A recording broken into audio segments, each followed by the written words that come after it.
नमस्कार, अक्षर ज्योतिष में आपका स्वागत है। मैं पिंकी अग्रवाल, ज्योतिष विशारद। और ये इस चैनल में हम ज्योतिष की पढ़ाई कर रहे हैं सरल और रुचिकर तरीके से।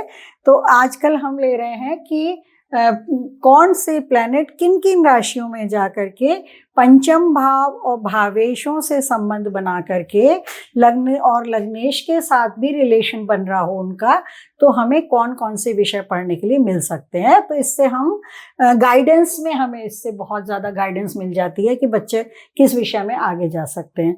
तो ये इधर जो राशियां हैं हमारी, ये नॉन टेक्निकल राशियां हैं, और यहाँ पर जो ये हमारी राशियां बुध की राशियां या अग्नि राशियां या शनि की राशियां, इनमें जब प्लैनेट जाते हैं तो टेक्निकल की पढ़ाई होती है, क्योंकि इनके जो मालिक है ना ये सब टेक्निकल वाले हैं। मंगल टेक्निकल का है, और ये आपका सूर्य भी टेक्निकल का है, बुध भी टेक्निकल का है और शनि भी टेक्निकल का है। और जो ये धनु राशि है वो अग्नि राशि होने के कारण है, क्योंकि अग्नि राशि है ना ये, तो अग्नि राशि, तो अग्नि के बिना तो कोई टेक्नोलॉजी का कोई काम हो ही नहीं सकता, तो इसलिए धनु राशि भी यहाँ पर आ गई है। अच्छा, अब देखिए, जैसे हमने 3 प्लैनेट पढ़ लिए थे कि सूर्य क्या बताता है, मंगल क्या बताता है और चंद्रमा क्या बताता है। सूर्य चंद्र मंगल ये एक सीक्वेंस में पढ़ लिया। अब हम बुध गुरु और शुक्र ये 3 प्लैनेट को पढ़ेंगे कि ये क्या क्या सब्जेक्ट हमको पढ़ा सकते हैं अकॉर्डिंग टू दी राशि। ये क्या क्या सब्जेक्ट है, अब जैसे मान लीजिए इन राशियों में जा रहे हैं, ये शुक्र की राशियों में या जलीय राशियों में जाता है बुध मान लीजिए, और रिलेशन बना रहा है वो उससे पंचमेश से या पंचम भाव से बना रहा है या लग्न लग्नेश से बना रहा है, तो ये हमें क्या पढ़ा सकता है, एस्ट्रोलॉजी पढ़ा सकता है, ठीक है। या फिर पत्रकारिता, ये जो होता है ना मास कम्युनिकेशन जिसको बोलते हैं, पत्रकारिता, जो ये पेपर वगैरह में पत्रकारिता करते हैं आजकल, टेलीविजन में जो एंकर्स होते हैं वो भी पत्रकार ही कहलाते हैं, है ना। और पब्लिक रिलेशन, बात वही हो गई, पब्लिक के साथ में कम्युनिकेट करना, पॉडकास्ट लेना या किसी विषय पर वार्तालाप करना, लोगों के इंटरव्यू लेना, वो सारा ये बुध की कृपा से होता है, क्योंकि बुध हमारा वाणी का भी कारक है ना। तो और बुध में क्या है, बुध में वो क्षमता होती है, बुध एक्चुअली समझदारी का प्लैनेट है, बुद्धि का प्लैनेट है। तो ये हमको अच्छी भाषा बोलना सिखाता है कि जैसे कोई टीचर बन रहा है मान लीजिए, या कोई स्पिरिचुअल स्पीकर है, या आप कोई भी ऐसा वाणी का काम करते हैं, वकालत का हो गया, टीचिंग का हो गया, या आप लोगों को मशवरे देते हैं, एडवाइजर हैं, काउंसलर हैं, ज्योतिष हैं, तो ये सारे काम जो है ना बुध की कृपा से ही संभव हो पाते। जिनके बुध अच्छे हैं तो वो इन काम को कर सकते। इसी तरह से अगर यही बुध का प्लेनेट का संबंध हमारा टेक्निकल राशियों में बन जाए तो फिर ये हायर लेवल का कॉमर्स पढ़ा देगा। हायर लेवल का कॉमर्स यानी कि सीए की पढ़ाई करा देगा। मतलब कई बार होता है ना, सीए की पढ़ाई करने के लिए बच्चे पूछने के लिए आते हैं, तो अब सीए की पढ़ाई करनी है तो 11th हाउस से संबंध होना चाहिए, बुध से संबंध होना चाहिए, लग्नेश या पंचमेश में से कुछ बुध होना चाहिए, ठीक है। तो इस तरीके से हम इसको मिलाएंगे। ठीक, अब जैसे गुरु की बात करें हम, तो गुरु विषय जो है, गुरु तो गुरु ही है, टीचर ही है, गुरु है, भारी सब्जेक्ट है और भारी प्लैनेट है, सॉरी, गुरु जो है वो भारी प्लैनेट आता है, इसलिए गुरु माने भारी भी होता है। कोई चीज भारी होती है तो आम भाषा में ना गरु है, एक्चुअली वो गुरु ही कहना चाहते हैं, लेकिन वो स्लैंग में कहते थे बड़ी गरु है ये। तो वो गुरु जो है भारी प्लैनेट में आता है, बड़ा प्लैनेट में आता है। तो ये इतिहास पढ़वा देगा, क्योंकि ज्ञान चाहिए। इतिहास पढ़ने के लिए भी ना हमारे मतलब ज्ञान की पिपासा होनी चाहिए हमको, सच बात तो ये है। तो इसी तरह से 8th हाउस में संबंध बन रहा हो गुरु का, 8th हाउस का भी बन रहा हो, गुरु का भी बन रहा हो, पंचम भाव का बन रहा हो, भावेश का बन रहा हो, या फिर लग्न का संबंध जुपिटर से बन रहा हो, तो ऐसे लोग जो है वो इतिहास पढ़ सकते हैं, बशर्ते राशियां हमारी नॉन टेक्निकल आ रही हो, ठीक है। ऐसे संस्कृत विषय है, 9वें भाव में हमने बताया था संस्कृत विषय जाता है, तो गुरु क्या है, ये पौराणिक विषय पढ़ा सकता है। पौराणिक भाषाएं, मैंडेरिन हो गई, लैटिन हो गई, संस्कृत हो गई, ऐसे पौराणिक विषय हमको पढ़ा सकता है, पौराणिक भाषा हमको पढ़ा सकता है। जबकि भाषा से पढ़ने वाले जो राशियां हैं ना, उनमें इसका रिलेशन बन रहा हो। मैनेजमेंट, गुरु मैनेजमेंट का भी मतलब, मैनेजमेंट गुरु तो एक शब्द ही बन गया है आजकल। तो मैनेजमेंट कैसे करना है, तो गुरु व्यवस्था करने के लिए, मैनेजर की पोस्ट पे लाने के लिए या चीज़ों को व्यवस्थित करने के लिए भी गुरु के ज्ञान की आवश्यकता होती है। तो जुपिटर प्लैनेट ही मैनेजमेंट की पढ़ाई कराता है। इसमें कई बार होटल मैनेजमेंट भी आ जाता है अप टू सम एक्सटेंट।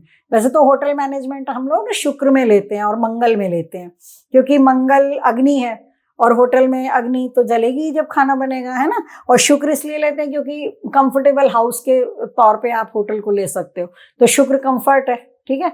साफ सुथरा है, सुंदर है, होटल ज्यादातर साफ सुथरे सुंदर ही होते हैं तो ही चलते हैं। तो इस तरह, लेकिन मैनेजमेंट किसी भी तरह का, बिजनेस मैनेजमेंट की पढ़ाई जुपिटर की कृपा से होती है, और दूसरे कोई मैनेजमेंट करने हैं तो उनकी पढ़ाई में जुपिटर का रोल आ जाता है। इसी तरह से कॉमर्स है। अब देखिए सेकंड हाउस का कारक प्लेनेट गुरु है हमारा, है ना, और 11वें घर का कारक प्लेनेट भी गुरु है। तो अब 11वें घर में हम बैंकिंग की पढ़ाई करेंगे, क्योंकि बैंक है वो हमारा सेविंग बैंक है, तो हमारा बचत किया हुआ पैसा है, रिजर्व मनी है हमारा।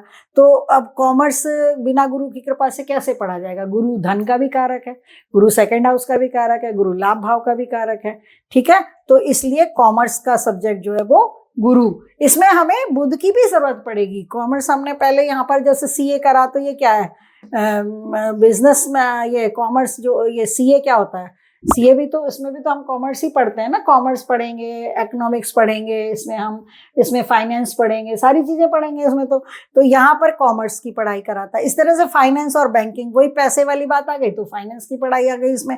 बैंकिंग इसलिए आ गई कि जो हमारा संचित धन है वहां का भी लॉर्ड है ये, तो बैंकिंग, फाइनेंस, कॉमर्स। पर इनमें अकेला गुरु रोल नहीं करेगा, इसमें हमेशा हमको बुध को भी साथ में लेना पड़ेगा। फाइनेंस हो गया, कॉमर्स हो गया, या बैंकिंग हो गई, तो इसमें दोनों ही प्लैनेट का कॉम्बिनेशन बनता है।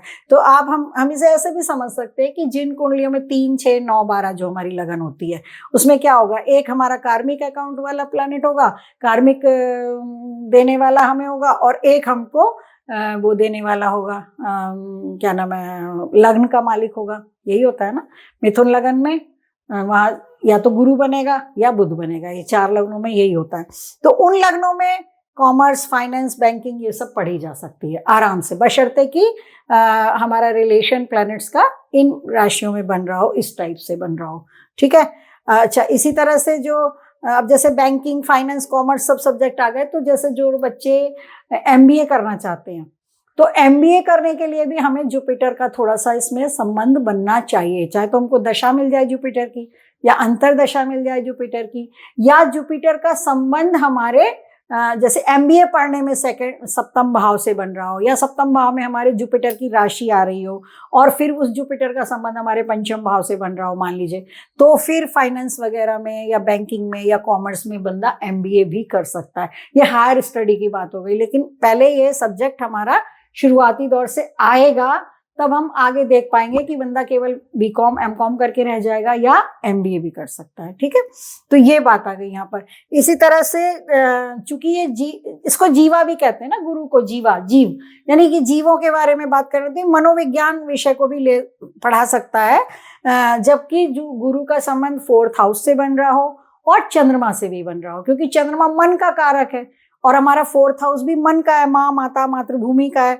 तो 4th हाउस से रिलेशन बन रहा हो, जैसे कि अब मान लीजिए किसी की कन्या लगन की कुंडली है और उनके 4th हाउस का मालिक तो गुरु ही बन जाएगा, क्योंकि 6, 7, 8, 9 धनु राशि आएगी वहां पे। और अगर गुरु कुंडली में एग्जाल्टेड हो मान लीजिए, है ना, तो गुरु का संबंध पंचम भाव से भी बन जाएगा, क्योंकि कन्या लगन की कुंडली में कर्क राशि जो है हमारी वो 11th हाउस में पड़ती है।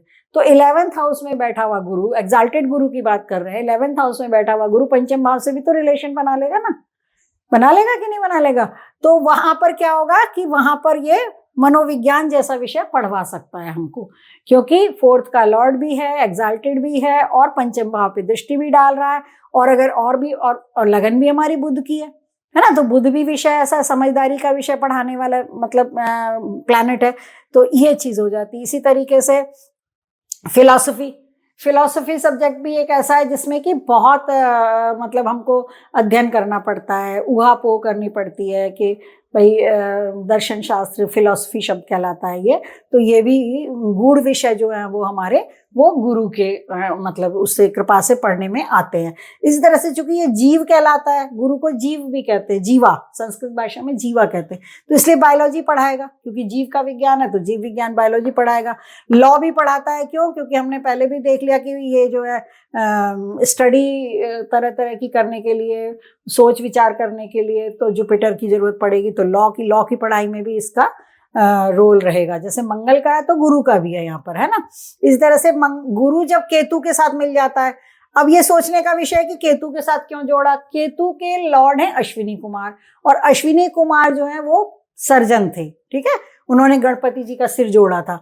तो केतु के साथ मिलकर के अश्विनी कुमार जो उसके लॉर्ड है, मतलब केतु के साथ अगर रिलेशन जुपिटर का बना, तो जुपिटर ने दिया जीव विज्ञान या हमें जूलॉजी दिया, जीव विज्ञान दिया, और केतु ने हमें उसमें सर्जन बनाने में हेल्प करी, क्योंकि वो भी मेडिसिन से ही रिलेटेड थे अश्विनी कुमार।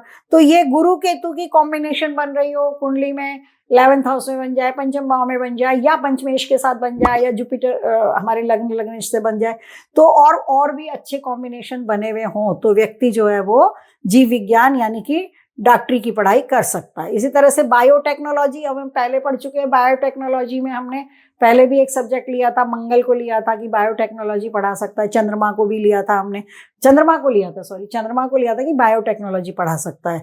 इसी तरीके से यहाँ ये गुरु भी बायोटेक्नोलॉजी पढ़ा सकता है, क्योंकि अगर ये इसका टेक्निकल राशियों में संबंध जुपिटर का बन रहा हो और किसी टेक्निकल प्लेनेट के साथ बन रहा हो, चंद्र के साथ बन जाए, मंगल के साथ बन जाए, शनि के साथ बन जाए, तो शनि भी डॉक्टरी पढ़ाने में बहुत रोल करता है। उसको हम आगे पढ़ेंगे, ठीक है, शनि को अभी नहीं लेते यहाँ पर।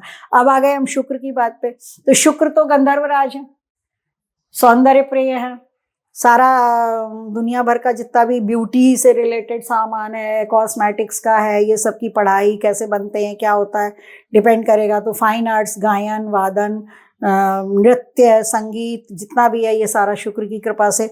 होटल, वही हमने बताया ना कि शुक्र मतलब साफ सुथरा सुंदर घर, तो होटल हो गया, तो होटल मैनेजमेंट की पढ़ाई कराने में शुक्र का रोल है।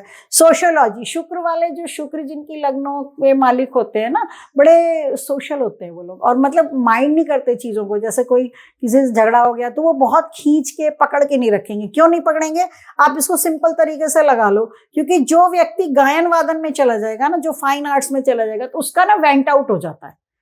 जैसे मान लीजिए आप दुखी हैं तो वैसा गाना गा लिया, आप खुश हैं तो आपने वैसा गाना गा लिया, आपका बहुत मन अच्छा है तो आपने कुछ बांसुरी बजा ली, कुछ बजा लिया, तबला बजा लिया, अपने मन का भाव निकाल दिया, आपने पेंट कर दिया कोई चीज। मान लीजिए आपने कोई बहुत कारुणिक दृश्य देख लिया, मान लीजिए सपोज, तो मन पे तो असर पड़ता है ना, हम जो भी चीज देखते हैं उसका।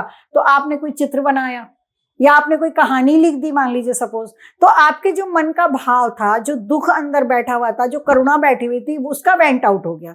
तो जब आपका नेगेटिव विचार निकल गया, लिखने से, कहते हैं ना डायरी लिखने की एक विधा होती है, वो क्यों होती है, क्यों बताई जाती है, बहुत सारे लोगों को कहा जाता है भैया आप डायरी लिखो। क्यों लिखते हैं कि डायरी लिख करके जो बातें हमारे मन में बार बार आ रही होती है, एक बार आप डायरी में लिख दोगे ना, तो फिर वो मन से निकल जाएंगी। जैसे कोई घटना हो गई मान लीजिए, और आपके मन पे वो बार असर डाल रही है कि अरे ऐसा हुआ, ये सीक्वेंस था, वो सीक्वेंस था। अब आप उसको पेपर पेन पे लेकर के या डायरी पे लेकर के लिख दीजिए। लिखने के बाद आपको लगेगा कि अरे मैंने तो बता दिया, कई बहुत सारे लोगों को बता दिया, तो आपका मन है ना शांत हो जाता है। तो इसी तरह से जो ये शुक्र वाले होते हैं, नॉर्मली किसी ना किसी फाइन आर्ट में ये होते ही हैं। इनको मौका मिले तो ये पॉलिश करी जाए तो इनकी आर्ट बहुत बढ़ सकती है, गायन में, वादन में, नृत्य में। तो ये जो फाइन आर्ट्स होती हैं, ये हमारे मन के भावों को राह देती हैं, उससे हमारा मन जो है ना हल्का हो जाता है। तो ये ना चिड़े चिड़े से नहीं रहते, खुश रहते हैं ये लोग शुक्र वाले। तो इसलिए ये जो हम ये ह्यूमैनिटी वगैरह, ह्यूमैनिटीज जो सब्जेक्ट है ये पढ़ सकते हैं, सोशल स्टडी पढ़ सकते हैं कि समाज में सब तरह के लोग होते हैं, वो स्वीकार कर लेते हैं भी सब तरह के लोग होते हैं, अच्छे भी होते हैं, बुरे भी होते हैं, कुछ बातों को पकड़ने वाले होते हैं, कुछ बातों को छोड़ने वाले। तो सोशियोलॉजी सब्जेक्ट जो है वो भी शुक्र की मतलब हेल्प से पढ़ा जाता है।